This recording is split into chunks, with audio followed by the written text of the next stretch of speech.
الحمد لله نحمده ونستعينه ونستغفره ونؤمن به ونتوكل عليه ونعوذ بالله من شرور أنفسنا ومن سيئات أعمالنا من يهده الله فلا مضل له ومن يضلله فلا هادي له ونشهد أن لا إله إلا الله وحده لا شريك له ونشهد أن سيدنا ومولانا محمدا عبده ورسوله أما بعد فأعوذ بالله من الشيطان الرجيم بسم الله الرحمن الرحيم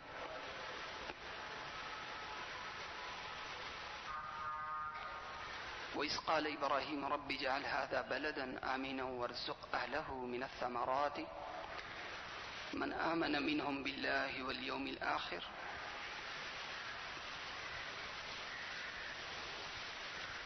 قال ومن كفر فأمتعه قليلا ثم أضطره إلى عذاب النار وبئس المصير وقال الرسول صلى الله عليه وسلم اللهم اجعل بالمدينة ضعف ما جعلت بمكة من البركة وقال الرسول صلى الله عليه وسلم اللهم حبب إلينا المدينة كحبنا مكة أو أشد وبارك لنا في مدينتنا وبارك لنا في مدنا وصاعنا واجعل حماها بالجحفة أو كما قال عليه الصلاة والسلام. پانی دیجیے.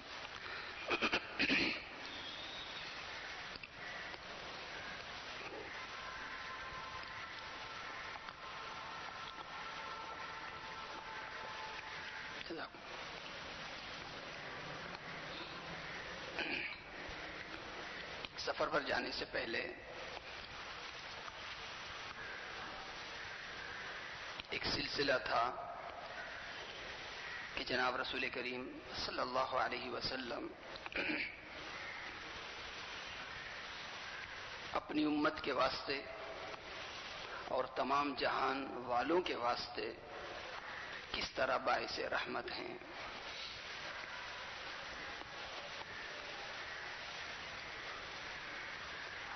جناب رسول اکرم صلی اللہ علیہ وسلم کی محنت کا مرکز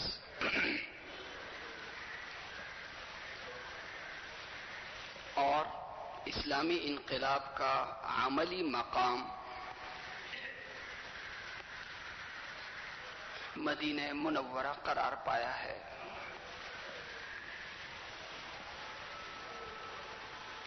مکہ مکرمہ وہ جگہ ہے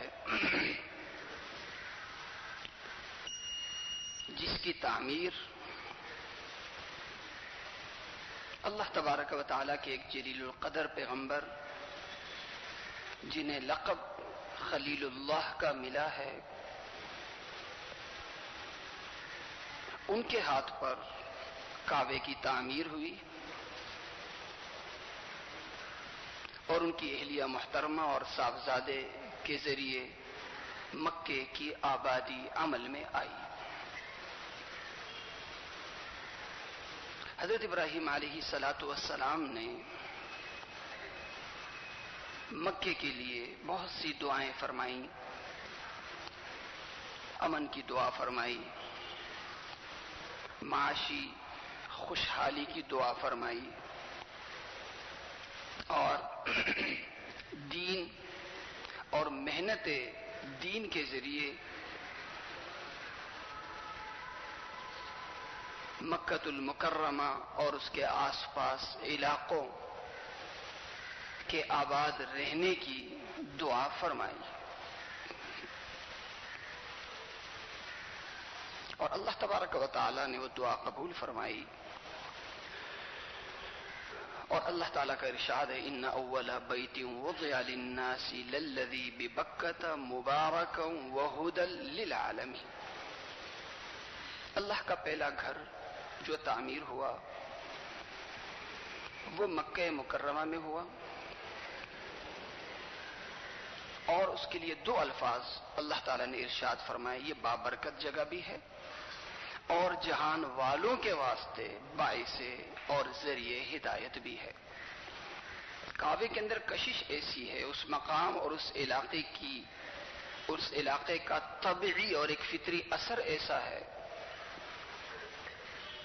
کہ وہاں انسان کی نفسانی ہوس کمزور ہو جاتی ہے، اصلاح کا، رشد کا، ہدایت کا جو عنصر انسان کے اندر ہوتا ہے، اچھائی کا جو جذبہ انسان میں ہوتا ہے، وہ غالب ہو جاتا ہے. یہی وجہ ہے کہ عمرے کے دوران، حج کے دوران عورت کا احرام اس کا چہرہ ہے کہ چہرے کو وہ ڈھانپ نہیں سکتی، چہرہ اس کا کھلا رہے گا. نوجوان سی نوجوان لڑکیاں ہوتی ہیں، لیکن اس کے باوجود انسان کے اندر کا شیطان اسے نہیں ابھارتا اس بات پر، کسی غلط سوچ پر یا کسی غلط عمل پر، الا یہ کہ فطری طور سے کوئی شیطان صفت بن جائے تو الگ بات ہے.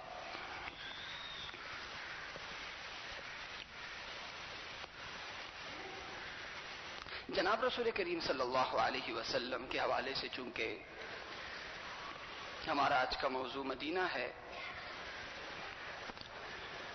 مدینہ یعنی اس شہر کو، یثرب کو، جناب رسول کریم صلی اللہ علیہ وسلم کی تشریف آوری کی وجہ سے کیا ملا؟ یہ شہر پہلے کیا تھا اور رسول کریم صلی اللہ علیہ وسلم کے بابرکت وجود کی وجہ سے یہ شہر کیا بنا اور اب تک کیا ہے؟ مدینہ منورہ کو زمانہ جاہلیت میں یثرب کہا جاتا تھا.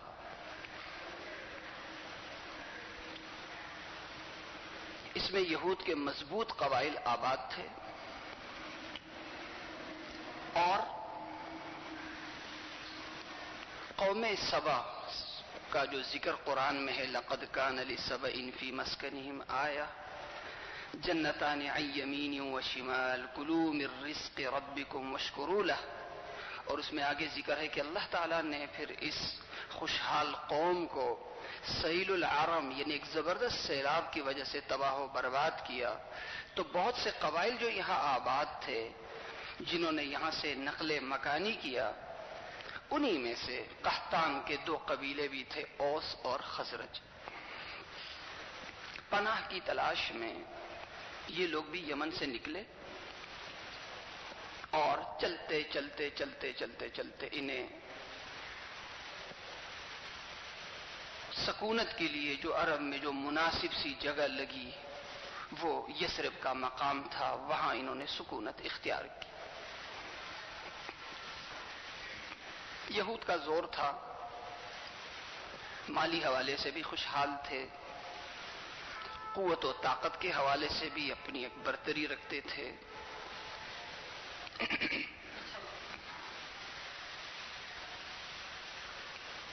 مورخین لکھتے ہیں کہ یہود کا خصوصاً مدینے والوں پر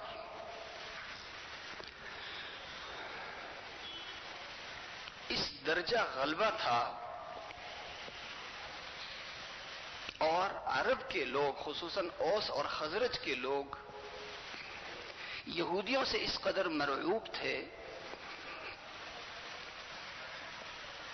کہ یہود کے ایک جابر سردار نے اعلان کیا، جس کا نام فطیون بتایا جاتا ہے، فطیون. اس نے اعلان کیا کہ جس نوجوان لڑکی کی شادی ہوگی تو شادی کی اس کی پہلی رات میرے پاس گزرے گی.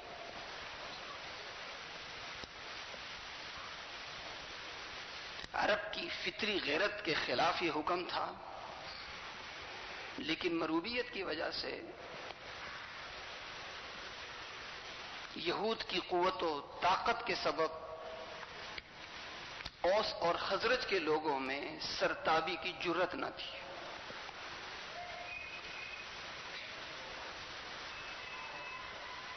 حتیٰ کہ ایک سردار مالک کے نام سے روایات میں آتا ہے کہ شادی سے 1-2 دن پہلے باہر کسی گلی میں وہ چادر اتار کر اپنے بھائی کے سامنے سے چلی. مالک کو غیرت آئی، اس نے اپنی بہن کو ڈانٹا. بہن نے جواب دیا کہ جو 1-2 راتوں کے بعد جو میرا حشر ہونے والا ہے وہ اس سے بھی زیادہ برا ہے. بہرحال بھائی کی غیرت جاگی اور لڑکیوں کے ساتھ اس ظالم کے شبستان عیش میں جو اس لڑکی کو لے جایا جا رہا تھا، تو لڑکیوں کے لبادے میں ایک عورت کے لباس میں بھائی بھی گیا اور وہیں فتیون نامی اس یہودی سردار کو قتل کر کے غسانیوں کی جو حکومت تھی شام کے اندر وہاں بھاگ پڑا اور وہاں سارا قصہ بیان کیا. اسی سے آپ اندازہ لگا سکتے ہیں کہ اوس اور خزرج والوں پہ یہود کے کس قدر جو ہے وہ اوس اور خزرج والے یہود کے مظالم کا شکار تھے.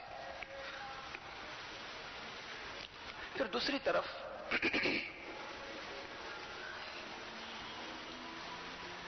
اوس اور خزرج کو یہودیوں نے آپس میں لڑایا. حتیٰ کہ بخاری شریف کی روایت ہے، ایک مشہور جنگ بعاث کے نام سے معروف ہے. جنگ بعاث کے نام سے معروف ہے. اوس اور خزرج والوں میں یہ جنگ اس درجہ شدید تھی کہ حضرت عائشہ صدیقہ رضی اللہ تعالی عنہا کی روایت کے مطابق اوس اور خزرج کے جتنے نامور اور بہادر سردار تھے سب کے سب اس جنگ میں کام آئے. اس درجہ یہ لوگ کمزور ہوئے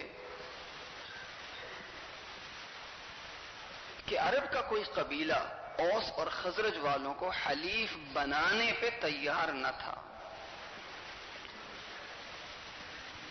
روایت میں یہ بھی آتا ہے، سوید بن صامت جو زمانے جاہلیت میں الکامل کے نام سے مشہور تھے، اس لیے کہ زبردست بہادر بھی تھے اور زبردست شاعر بھی تھے. عرب کے جس شخص میں یہ 2 صفتیں جمع ہوتی تھیں اسے الکامل کے نام سے یاد کیا جاتا تھا. بڑے بہادر بھی، بڑے شاعر بھی. قریش کی منت کرنے کے لیے کہ ہمیں اپنا حلیف بنا لو، یہ شخص مکے آیا. جناب رسول کریم صلی اللہ علیہ وسلم کو معلوم ہوا. آپ صلی اللہ علیہ وسلم اس کی زیارت کو تشریف لے گئے. ملاقات ہوئی تو اس کے پاس حضرت لقمان علیہ الصلاۃ والسلام کے وقت کے کچھ نصیحتوں پہ مبنی کچھ صحیفے تھے، کچھ ورقے تھے. اس نے وہ رسول کریم صلی اللہ علیہ وسلم کو سنائے. جناب رسول اکرم صلی اللہ علیہ وسلم نے ارشاد فرمایا، اس سے بہت بہتر میرے پاس. آپ صلی اللہ علیہ وسلم نے قرآن کریم کی چند صورتیں، چند آیتیں سنائی جس سے وہ بہت متاثر ہوا. لیکن جنگ بعاث کا اس قدر انتقامی زور تھا کہ اسے موقع نہ ملا اور ایمان قبول نہ کر سکا.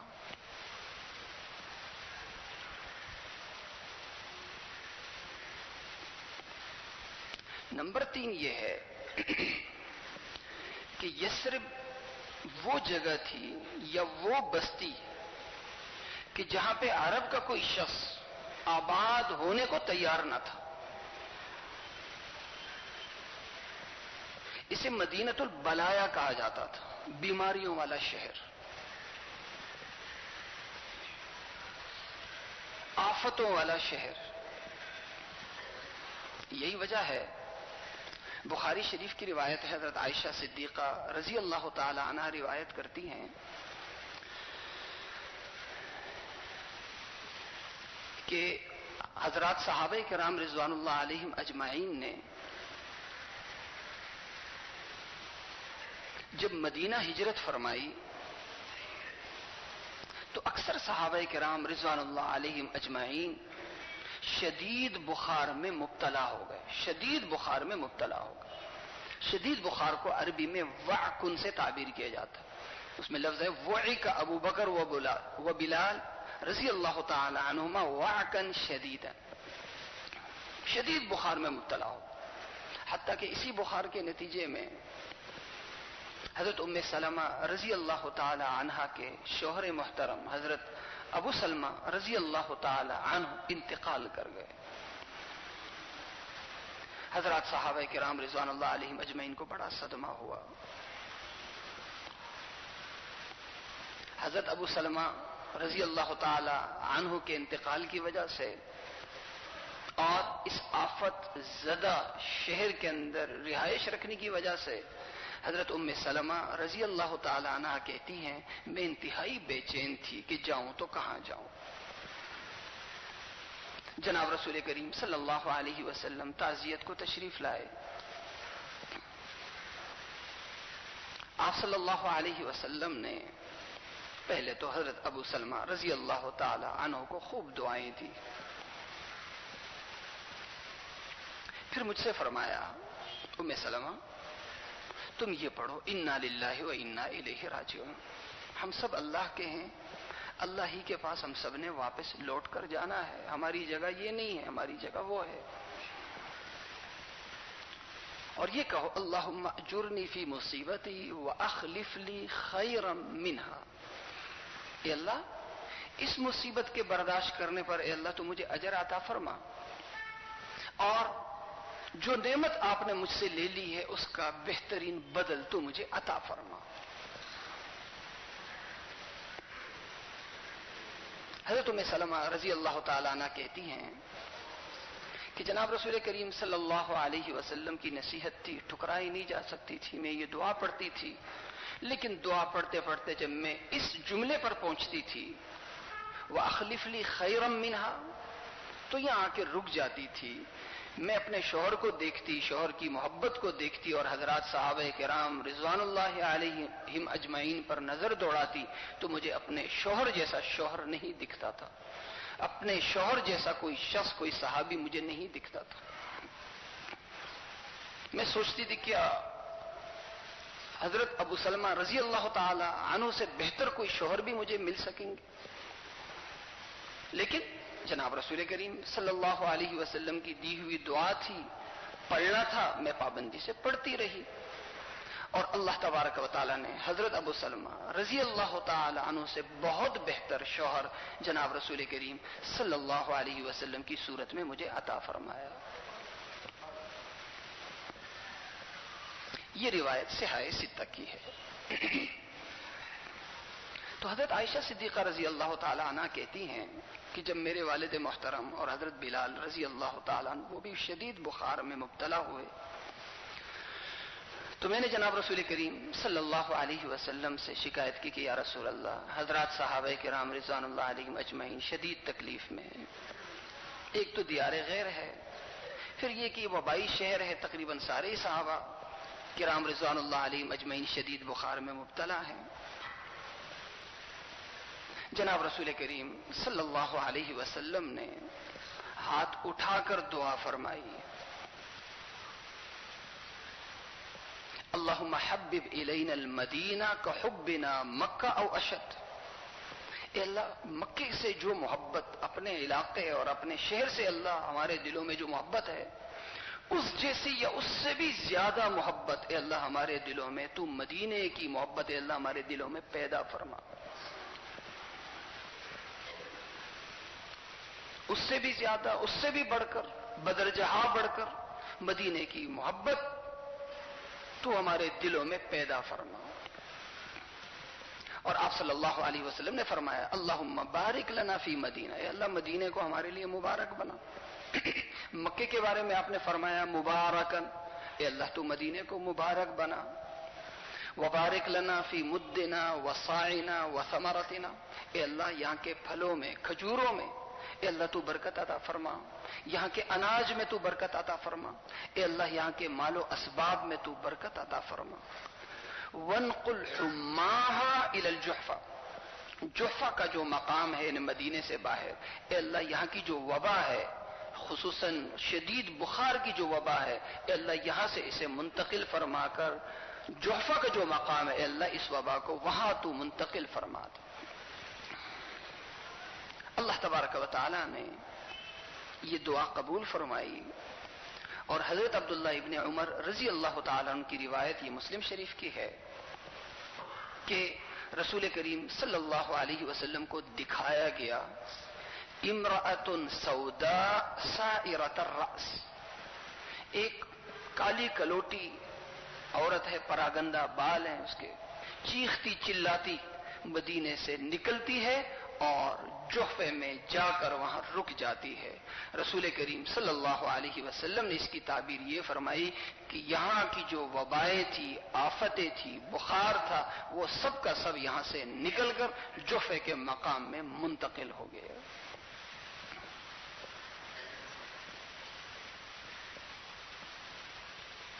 مدینے کا یہ شہر، یہ جو یثرب جو کہلاتا ہے، حضرت عائشہ صدیقہ رضی اللہ تعالی عنہ کہتی ہیں کہ یہ جو جنگ بعاث، یہ جو بہت بڑی جنگ ہوئی، ظاہر میں تو اس سے اوس اور خزرج والوں کی تباہی ہو گئی کہ جتنے بھی نامور سردار تھے، بڑے بڑے بہادر سردار تھے، اپنا مقام رکھنے والے لوگ تھے، وہ سب کے سب ختم ہو گئے سوائے چند کے، عبداللہ بن ابی بن سلول اور اس جیسے چند لوگ وہ رہ گئے، باقی سب ختم ہو گئے۔ لیکن انجام کار، حضرت عائشہ صدیقہ رضی اللہ تعالیٰ نے کہتی انجام کار اسلام کے حق میں یہ بات مفید ثابت ہوئی کہ تاج و تخت کا دعوے دار سوائے ایک کے اور کوئی نہ رہا۔ اوس اور خزرج والے اتنے کمزور ہو گئے تھے، اتنے کمزور ہو گئے تھے کہ بس اس انتظار میں تھے کہ کوئی آئے اور ہمیں ظلم کی اس چکی سے نکال دے۔ اور اس کے ساتھ ساتھ یہ بھی کہ یہ لوگ اوس اور خزرج والے، ان پر یہود کی ایک مذہبی برتری بھی تھی۔ ہم اردو میں مدرسے کو، یعنی اسکول ہو، یہ پڑھنے کی جگہ کو مدرسہ کہتے ہیں، اسکول کو بھی اسکول انگریزی کا لفظ ہے، مدرسہ عربی کا لفظ ہے پڑھنے کی جگہ، ہم مدرسہ کہتے ہیں۔ اور یہود اپنے مدرسے یا اسکول کو مدراس کہتے ہیں۔ تو بیت المدراس اور مدراس پڑھنے کی جگہ، یہود کا ایک طرف ظلم بھی تھا اور مذہبی اور علمی برتری اوس اور خزرج والوں پر یہود کی اس درجہ تھی کہ اوس اور خزرج والوں میں اگر کسی کا کوئی بچہ زندہ نہیں رہتا تھا یا بچہ ہی نہیں ہوتا تھا، وہ منت مانتا تھا کہ میرا اگر بچہ ہوگا تو میں اسے یہودی بنا دوں گا، میرا بچہ ہوگا تو میں اسے یہودی بنا دوں گا، میرا بچہ ہوگا تو میں مدراس کی خدمت کے لیے اسے وقف کر دوں۔ اور اسی وجہ سے اوس و خزرج کے بہت سے بچے مذہب کے نام پر یا دین کی خدمت کے نام پر یہودیوں کے غلام یا ان کے مدارس کے غلام بن گئے تھے، خادم بن گئے تھے۔ یہی وجہ ہے کہ جناب رسول کریم صلی اللہ علیہ وسلم کی بعثت کے بعد، اسلام کی آمد کے بعد یہ ایک بڑا سوال اٹھا کہ اب ان نوجوان بچوں کا کیا کیا جائے۔ بہرحال ایک طرف تو حالت یہ تھی، دوسری طرف روایت میں یہ آتا ہے، بخاری اور مسلم کی روایت ہے کہ جناب رسول کریم صلی اللہ علیہ وسلم کو 3 شہر دکھائے گئے کہ دیکھیں مکے میں آپ کو کام کرنے نہیں دیا جا رہا، تاج و تخت کے دعوے دار اتنے ہیں کہ آپ کو آگے بڑھنے ہی نہیں دیا جائے گا، رکاوٹوں پر رکاوٹیں ہی کھڑی کی جائیں گی۔ اور ظاہر قریش کے لوگ اپنے آپ کو تمام عرب میں سب سے برتر تسلیم کرتے تھے اور سارے اور پورا عرب ان کے زیر تھا، ان کے ماتحت تھا۔ آزادی کے ساتھ دین کی خدمت کے لیے جناب رسول کریم صلی اللہ علیہ وسلم کو 3 شہر بتائے گئے: بحرین، قنسرین جو شام میں ہے، اور مدینہ منورہ۔ رسول کریم صلی اللہ علیہ وسلم نے ننیالی رشتے کی وجہ سے مدینے کا انتخاب فرمایا۔ بخاری شریف میں جناب رسول کریم صلی اللہ علیہ وسلم کا شجرہ نسب کے اندر جو ذکر آتا ہے وہ 21 تک نام آتے ہیں، عدنان تک۔ اور روایت میں یہ بھی ہے کہ حضرت اسماعیل علیہ السلام کے 12 لڑکے تھے۔ حجاز میں حضرت اسماعیل علیہ السلام کے جن صاحبزادے نے اقامت اختیار کی، رہائش اختیار کی، اس کا نام قیدار تھا، لیکن وہ 100 سالوں پر محیط ہے۔ جو محفوظ شجر نسب بخاری شریف میں وہ 21 تک نام آتے ہیں۔ ان میں جناب رسول کریم صلی اللہ علیہ وسلم کے والد محترم حضرت عبداللہ، آپ کے دادا محترم عبد المطلب، اور آپ کے پردادا حضرت ہاشم۔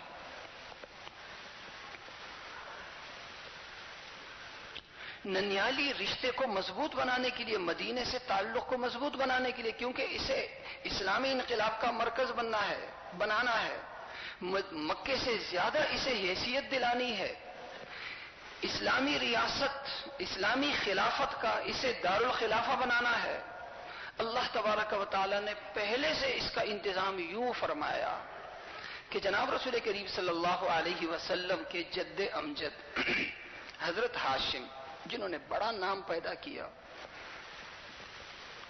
قریش کو اتنی عزت دلائی کہ قیصر میں بھی اس کے ہاں عزت تھی، کسرا کے ہاں بھی عزت تھی، غسانی بادشاہوں کے ہاں بھی عزت تھی۔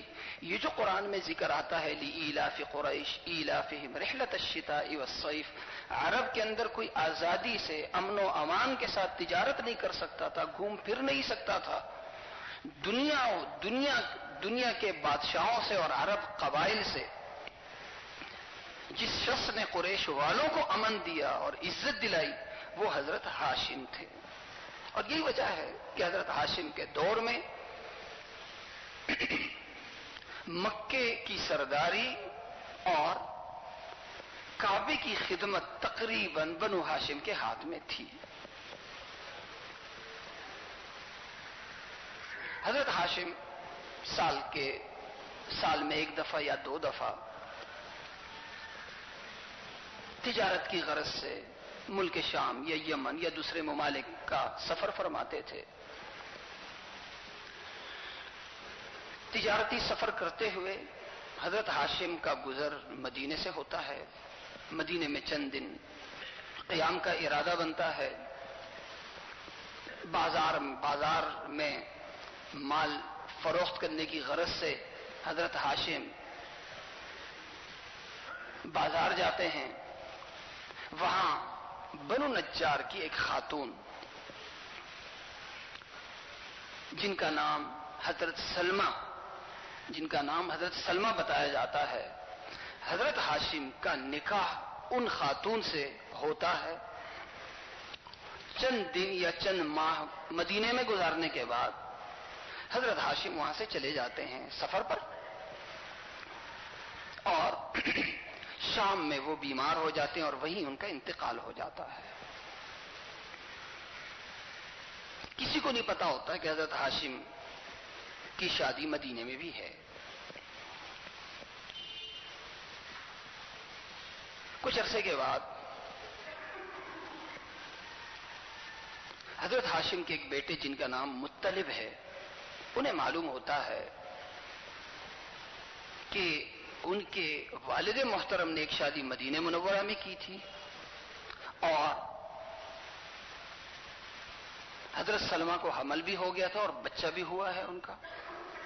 جب یہ معلوم ہوا تو وہاں سے کئی سالوں کے بعد حضرت مطلب وہاں سے آتے ہیں، معلوم کرتے ہیں تو پتہ چلتا ہے کہ جناب بنو نجار میں وہ خاتون ہیں، بنو نجار سے ان خاتون کا تعلق ہے۔ حضرت مطلب وہاں جاتے ہیں، اس بچے سے جس کی عمر 8 سال ہوتی ہے نام ہے شیبہ. 3 دن وہاں قیام کرتے ہیں اور 3 دن قیام کے بعد حضرت شیبہ کو وہاں سے اپنے ساتھ لے کے چلے جاتے ہیں، جن کا بعد میں نام حضرت عبد المطلب قرار پاتا ہے. جن کا بعد میں نام حضرت عبد المطلب قرار پاتا ہے. ان کی والدہ محترمہ کا تعلق مدینے سے ہے، ان کی پیدائش مدینے میں ہوئی ہے اور 8 سال تک یہ مدینے میں رہے ہیں. یہی وہ بچہ ہے جنہوں نے بعد میں جا کے بہت بڑا نام پیدا کیا اور آج تک ہماری زبانوں پہ بھی ان کا نام ہے حضرت عبد المطلب. چونکہ ٹائم ہو چکا ہے، اسی تسلسل کو انشاءاللہ باقی رکھیں گے. اگلے جمعے میں اذان ہوگی، اذان کے بعد سنتیں پڑھیں.